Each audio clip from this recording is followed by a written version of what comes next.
You ever start something just for fun and it slowly turns into something way bigger? You're now in the mix. I'm DJ Regulator, and this is In the Mix today. I'm sitting down with someone I know for over 10 years. I watch his journey happen in real time from DJing events to operating at a much higher level than just playing music. We're talking nightlife music and the side of it people don't always see. Technique. How you doing, bro? Good, brother. Thank you for having me. Yes, sir. Let's get right into it. Before we keep going, let's start from the beginning. Where was the first place you ever DJed? Dang. Okay, so I think my journey started. I was maybe 11. I was just learning. One of my brother-in-laws was a DJ at the time, so I kind of learned and watched him. He kind of molded me into the person, not the person I am today, but he helped me start the journey. I think he was the one that gave me the push. My first gig was actually my 8th grade graduation at Stone Creek Junior High. Nice. Yeah. So when was the first moment you thought this might turn into more than a hobby? It's funny because there was a lot of obstacles. My parents, just like every Latino parent, they don't want you to be something that they didn't want you to be. So like doctors and all this stuff, or lawyers, the mentality that they have, the reasons why they come to this country, or if they were trying to build something for their family, that was the goal for them. They wanted us to be something bigger.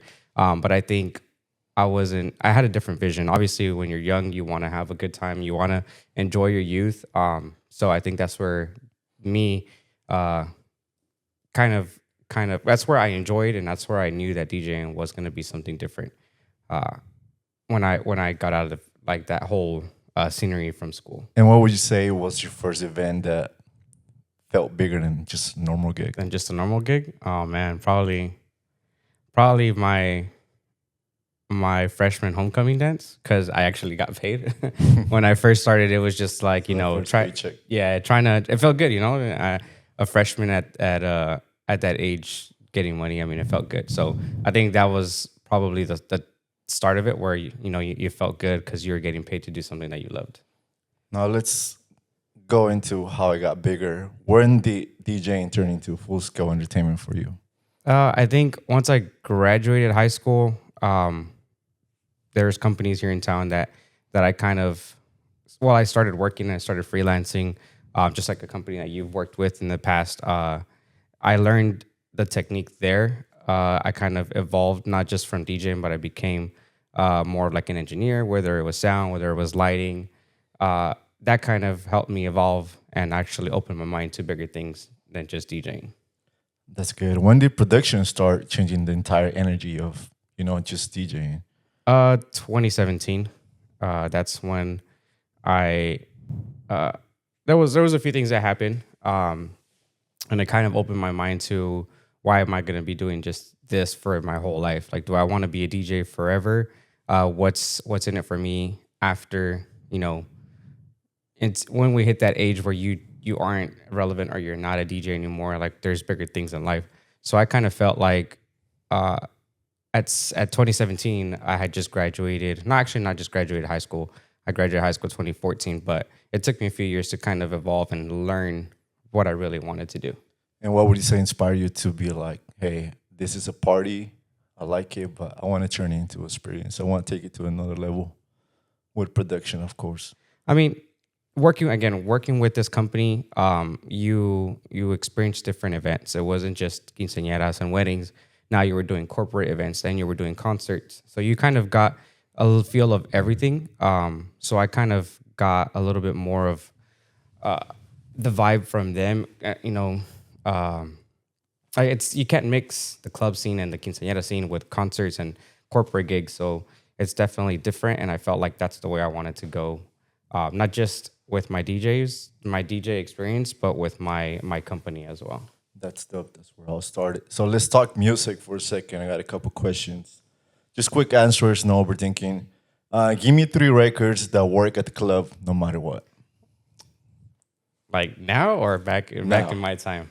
I mean, we can go overall. I haven't know been it's in the tough club nowadays. scene, I haven't. Yeah, I mean, Let's go overall. Uh, when I was DJing, without overthinking it. I mean, there's a lot of Bad Bunny I mean, there still is probably. The music has definitely evolved. Um, like with you do a lot of like the house stuff, which is cool. And I think like back then the clubs like we spoke about, like a lot of that stuff wasn't in town, and that's what you were wanting to bring out here, which is definitely cool. But back then when I was there, it was just straight reggaeton or it was just hip hop. So I think like with us, the bangers, when I was there, it was the I Don't Fuck With You. Obviously, like a lot of the Bad Bunny. I mean, it depends on the club you're DJing too, It's all but good. Yeah, let's turn it. How about for events? Weddings, big events that you're doing nowadays. Tell me a couple records that you feel like they're my emergency records. They're gonna work and move the dance floor no matter what.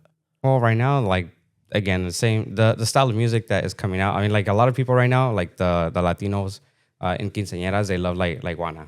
They still love all the merengue. They still love all that cumbia, norteña, and all that stuff. So I think like for me, is a lot of like the oro solido, and then it's a lot of like the same thing merengue, and a lot of the quebraditas and all that stuff. So that's just my go-to. A lot of the clients that we service are a lot more of like the Latin clientele. Now let's do 3 records you personally hate playing, Oh. but the crowd love it. I love Daddy Yankee, but I think Gasolina is overplayed. There is, man, why do you do this to me? Actually, got to think right now. It's all good. Somebody comes up to you, they request a song, and you're like, nah, not that one. That's not it.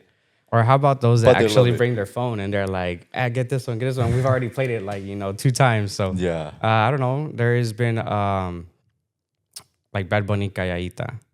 And then there is, what's it called? It's the TV Off. Like that TV one. Off. It's just like everybody, it's cool, but I mean, nobody sings like the beginning of the song. They all wait for that chorus, Like That's one thing about music nowadays. They lose energy right away. Yeah, no, yeah. They focus on, the burst, the hook, Yeah. and then The energy rest goes down. is And whatever. then energy goes back up when Yeah. the hook goes back. Yeah, definitely. And tell me 3 songs you love playing at any of your events. That I love playing. I think because I'm in like the quinceañera and the wedding scenes, like I love to see people dance, and so I think like one record that really makes everybody dance and get together, and it's not just to dance. Like everybody gets in a circle, and they bring out a bowl or they bring out an iguana. So it's like the iguana. Like that one is very like, how can I say it?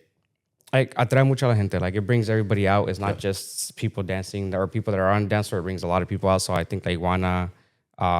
I know There's a connection on the dance yeah, floor. for sure. And then Escándalo, La Sonora Dinamita. I love cumbia. And then I would have to say, like Mana, like Oye Mi Classics. Amor. So it's just I kind of go again based off of the crowd, what they're liking and what I feel like we're vibing to. But those 3 records are the ones that I would bring out at any event, and I know that it will kill it. So here in the mix, we have a segment where we connect fashion and nightlife. So this is called Fit Check After Dark. We're gonna talk a little fashion. When you're working an event, what's your go-to fit style? So quinceañeras and weddings, it's very formal. So I like to wear suits. In the summer, we try not to, especially if we're working outdoor.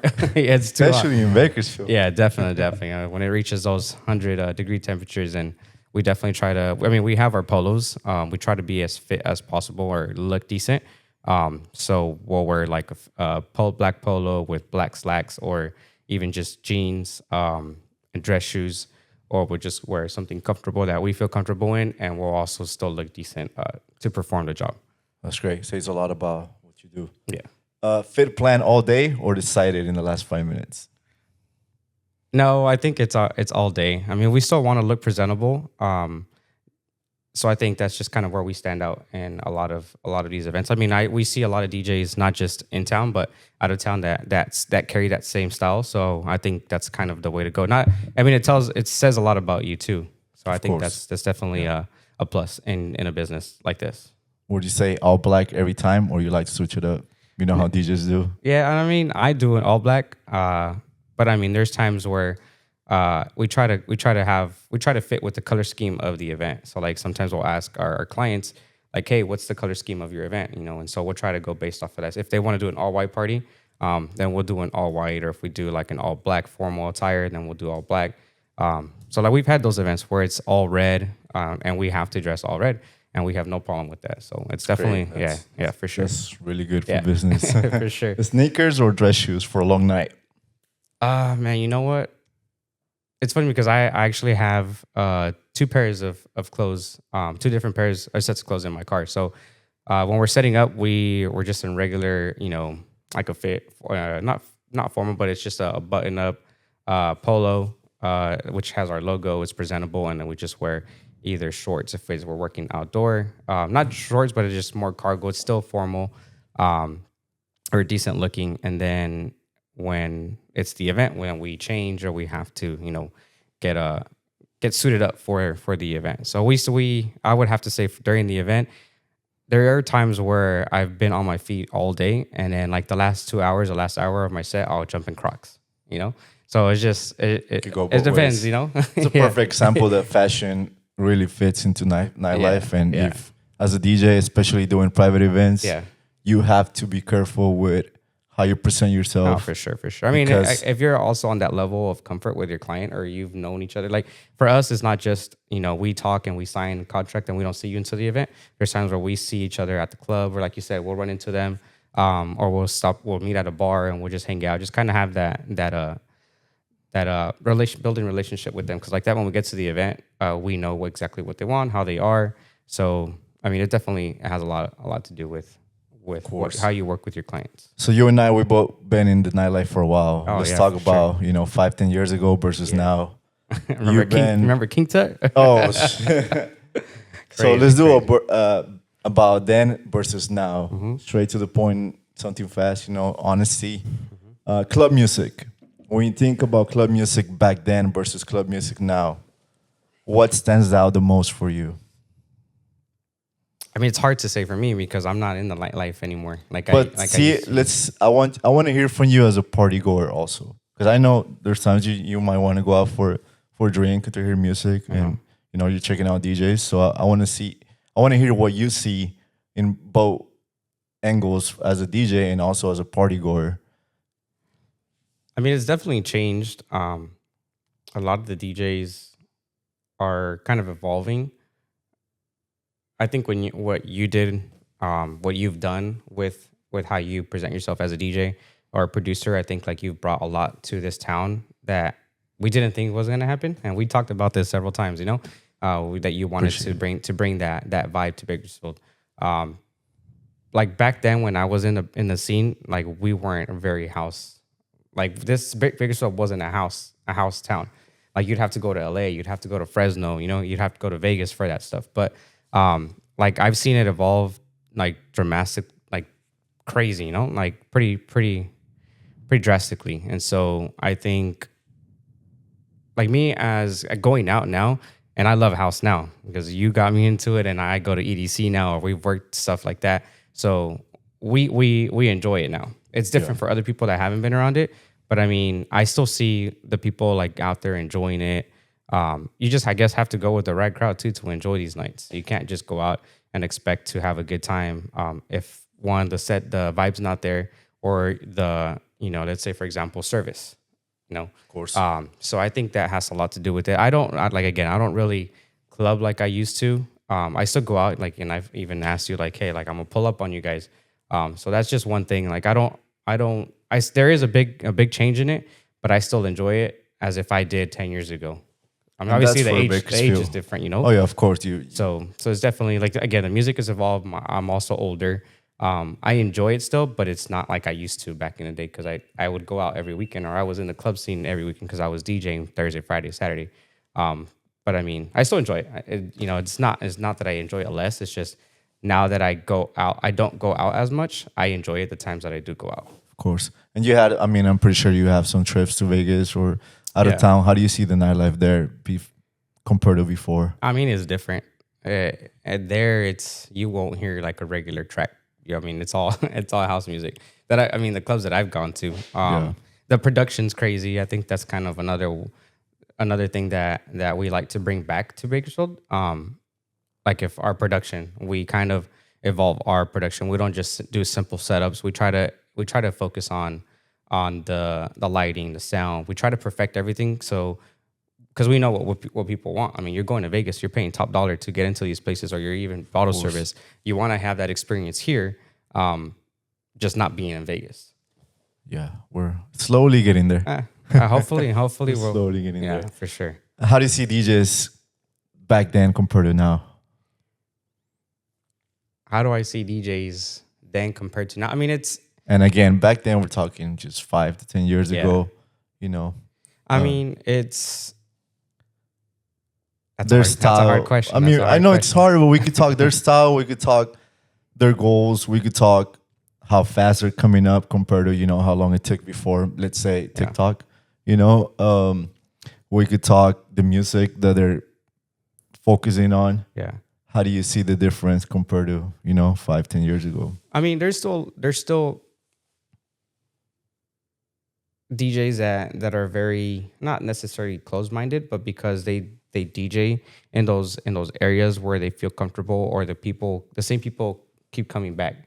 Like it's those what's that word that they're regulars. Yeah. So you're there. Those DJs, they're expecting to play the same music for those same clients because they know that they've been coming back to that establishment because they like the music that they play. So I think they don't open up to anything else because they are already comfortable with what they're already catering to or what they're giving to their clients. So back then, I mean, it's kind of the same thing. It's just the music is evolving. I don't think the DJs are evolving, or I don't think they're changing. It's just the music is changing them. But I mean, they're still doing what they got to do, to put bread on the table, or they're put bread on the table for the clubs or these venues. But I mean, everything's the same to me. It's just the music, pretty much. Just the music Yeah. changing. Mm-hmm. And that leads into the production side. When you look at production back then versus now, what's changed the most? Like in the business or in the In the business. nightlife scene. Both. On the nightlife, I mean, again, you have to go out of Bakersfield to experience any kind of nightlife experience. I think here again, it's very close minded still. I mean, maybe there isn't a lot of there isn't one spot that looks like Vegas, or there's not one spot that looks like in a club down south or up in Fresno or up in San Luis Obispo or Santa Barbara. Like nobody's changed it to be dramatic like that or drastic. So I think right now everybody's still closed minded. It would be nice to see something change, something different. We've tried helping, but I mean, we can only do so much. And I feel like it doesn't really matter. Again, the production, it's cool, but I mean, a lot of people go out there to have a drink, enjoy their time with friends, or whether it's just alone. Everybody's going through times, and we just wanna enjoy ourselves for a little bit. We don't care about all that lighting, I mean, I do because I'm in the production. I do too, but I get your point. No, yeah, definitely. But I do think that, especially you having a company that focuses on production overall, there's ways that you can help the community, kind of open their minds and be like, hey, you know what, there's bigger details into nightlife or clubs, lounges, where it's not just about having a DJ and having a couple speakers. Let's upgrade everything. And I know sometimes it doesn't fit the budget, because it's a business at the end of the day. Yeah. But you gotta invest money to make money. No, I'm just gonna put it that way. I just will say, like, invest your money. Like, don't just let it sit there. If you're doing something, like, make sure that you're making it look good. Don't be cheap about it. Save it a little bit more if you have to do something extravagant. I mean, there's places in town that have the potential to do it. So I think just breaking through the box, breaking through that block, like, get out there. And there's so much in this world, and you guys could bring so much more to this town. So that's just my. So back to the production back then versus now. Let's talk weddings, private events. How do you see the production change from back then to now? As far as this town's companies, wedding companies, or even just DJs that are bringing production, is there any big changes, or is it all pretty much the same? I mean, it's still it's the same. I mean, but again, it's different with everybody. I mean, it's still the same. It's the same. I mean, but again, it's different with everybody. I mean, it's still the same. It's the same. I mean, but again, it's different with everybody. I mean, it's still the same. It's the same. I mean, but again, it's different with everybody. we've been fortunate enough to be able to present different packages to our clients. It's not just something small. We don't just take two subs or two speakers and two lights. Like sometimes, like I like to go above and beyond. There's times where we go and set up, a small package, but we give them a little bit extra, not just because we want it to look good, but I mean, it pushes our business more to the limits. If we do something small, then that next client's gonna want something like that or bigger. So I think like where we evolved was, or we kind of set ourselves apart from everybody else is we expanded. We didn't just, again, we didn't stay closed minded. We opened our mind a little bit. We traveled. We did expos out of town, out of state. So I think where with us it changed because we had that mind open. We didn't sit there and just were like, oh, let's just we just set up something small. We're still making the money. Like now we push ourselves to the limit, and is why we are. That's why we are where we're at because of what we've done. What is your next goal as far as production? Well,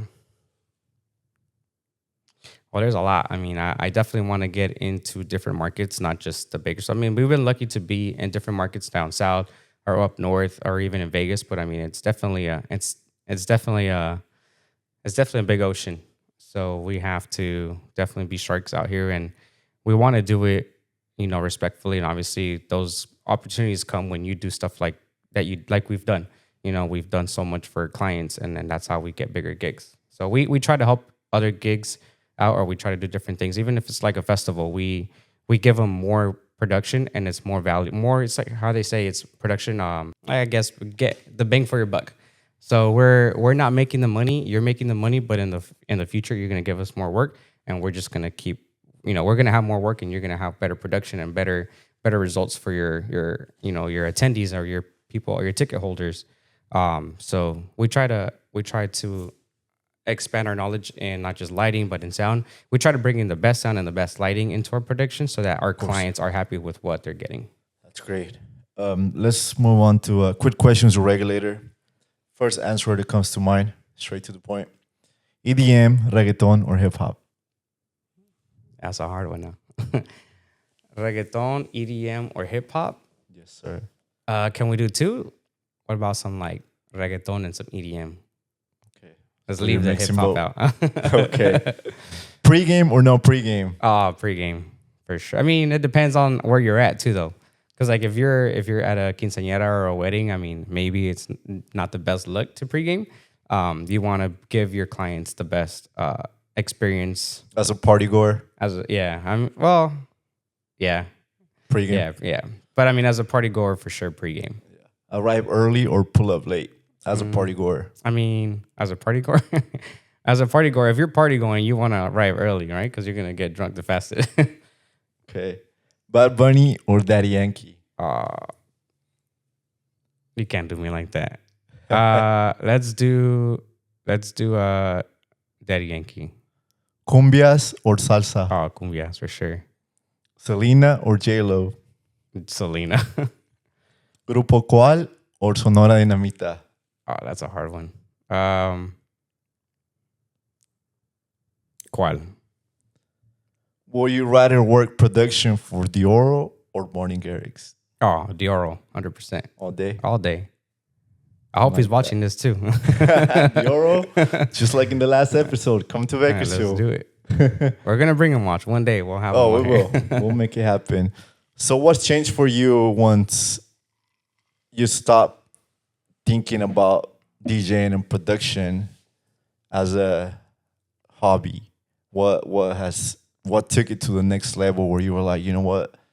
This isn't just for fun. Yes, I'm getting paid, but I think this is time to work. I want to make it a business. I want to make it it's literally my life, part of my life, So a bigger part of my getting life. away from DJing and just focusing on the production. Course. What made you feel that I mean, way, go that route? I still haven't thought about leaving DJ yet. I'm still DJing. It's just I left the club scene. Yeah. If you guys want to know why I left the club scene, I mean, as a business, where you have to wake up early, and then let's say, for example, the club scenes they would close at 2 a.m. You wouldn't get paid till 2:30, 3 maybe. You'd go get food at Taco Loco or I don't know, something, And so by the time you got home and you slept at 4 a.m. and you had to get up at 6, 7 a.m. to set up for these events, for me it wasn't worth working those hours and then making 150 to 300 bucks. And then when I can just sleep and get that rest and be healthy and have that rest and make $10,000, 15,000 or even $2,000. But it's like, I think that was what kind of opened my eyes. And it wasn't just one day to another. Like it took me a few nights and I wanted to DJ the club so bad. But I mean, as a business person, you had to learn to let go of different things. And I think that was the best decision for my business, was letting go of the nightlife so I can succeed in the business. Of course. Was that the question? I don't know if it was a Yeah, question. no, I think I probably derailed a little bit. That was good. I mean, I also want to know where did that moment happen? What's something big that happened to you as a DJ where you were like, okay, you know what? I need to switch it up. Yeah. Again, I actually worked for two big different companies here in town. So one was focused on like more of like just DJ services, and then the other one was actual production, which was the concerts and festivals. So I think mixing both of those kind of is where I got hooked to do both. But it's still the balance between having to do quinces and weddings or having to do corporates and concerts. I'm still stuck in there. I haven't left the DJ portion of it. I'm still very involved in it, but I don't know. We'll have to see how many more years. I'm about to be 30 this year, so maybe like 5 more years. So at 35, maybe I finish DJing and I just really focus on the production. But my goal, I did say that on my 10-year goal from my 20s to my 30th, I wanted to be in the arenas. I wanted to be doing shows already. So we haven't accomplished it, but we've done shows. We just haven't done what we want, the size that we want to do. What's your favorite show so far? My favorite show so far, it was probably Smash Mouth, because they're all the hits for the Shrek movie. So I mean, that was definitely one of our big ones. Probably maybe not. Nobody knows much about it, but I mean, there were us. We enjoyed it because it was a big show for us. It was in Palmdale, and then just kind of hearing those old tracks, from when we were young, it just kind of it hit us for sure. But I mean, there's a bunch of different ones. I can name a few. Like I haven't done stuff, but we've worked stuff for like Post Malone, or we've done stuff for like Cali Bash here and there. But it's just like nothing crazy. It's just more special effects. It's not production. So that's where we want to get to. We want to be able to do, whether it's rigging, whether it's installing sound, whether it's installing staging. Like it's still going to get us to where we want to eventually. Sounds great. A person comes up to you, asks you for advice. They're just starting their production company. They have a couple speakers, a couple lights. What's the first thing that you would ask them to think about before even getting into that business? It's funny because there are two people that are trying to get into it, and it's just you got to have the drive for it. You don't just see something and be like, oh damn, he's doing good for himself, or he's doing well off for himself. I mean, we might look like we're doing well off for ourselves, but I mean, in the end, there's still bills that we have to pay. There, I mean, it comes with like we're investing. We're not just buying gear because we want to look good or whatever. We're having to make investments because we want ourselves to look good and we want our clients to have the best. So if you're going to invest in a business, make sure that you're, I guess, not necessarily financially backed up, because money comes and goes. Just kind of have the vision, know what you're getting into, or knowing what you want before you start. Like with us, we didn't have that push. I already knew what I was wanting to do because we were working in it.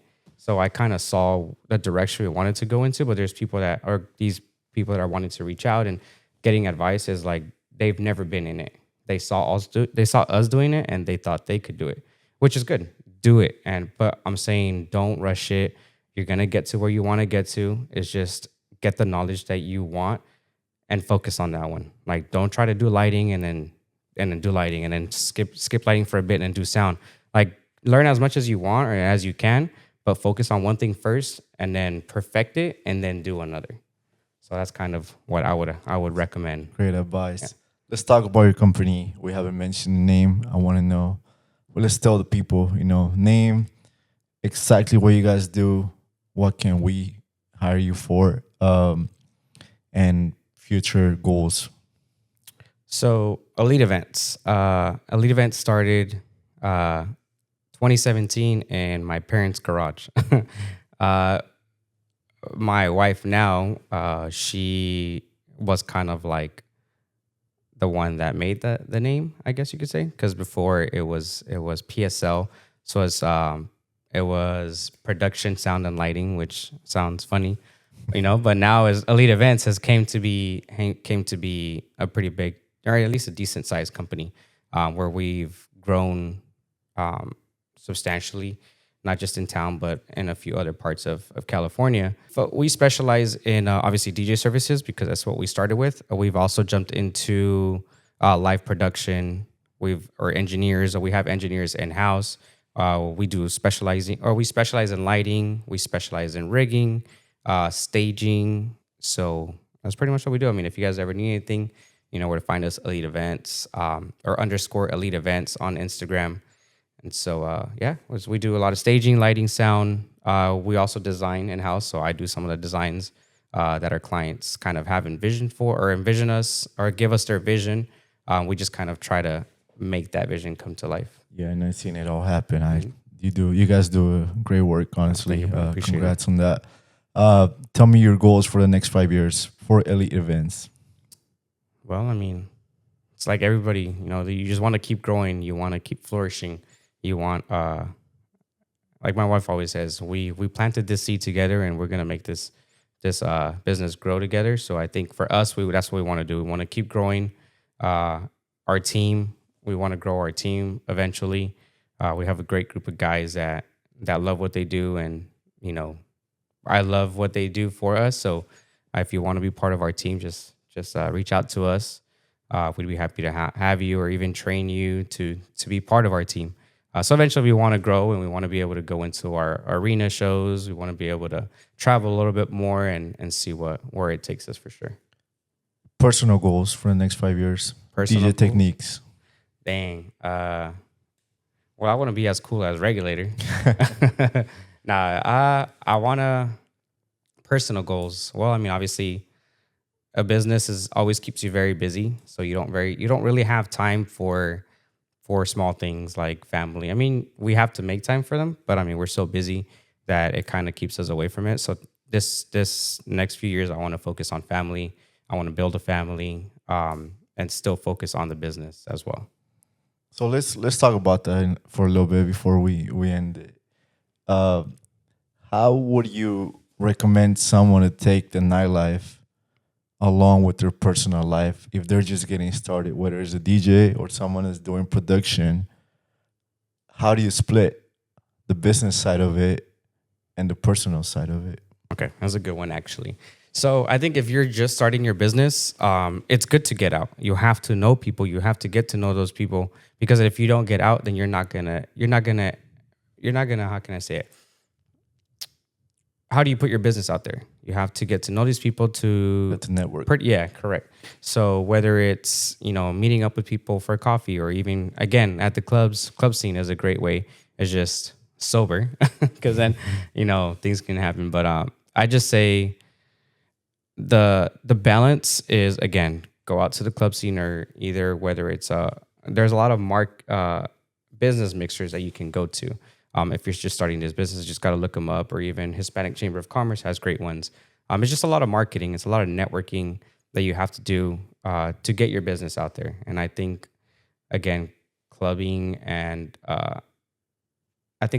probably one of the best ones. You just have to learn how to respect boundaries and obviously your business. Of course, networking, it's always good. Even if you've already been in the game for a long time, there's always next levels, always room to improve. What's an advice you would give to a DJ right now?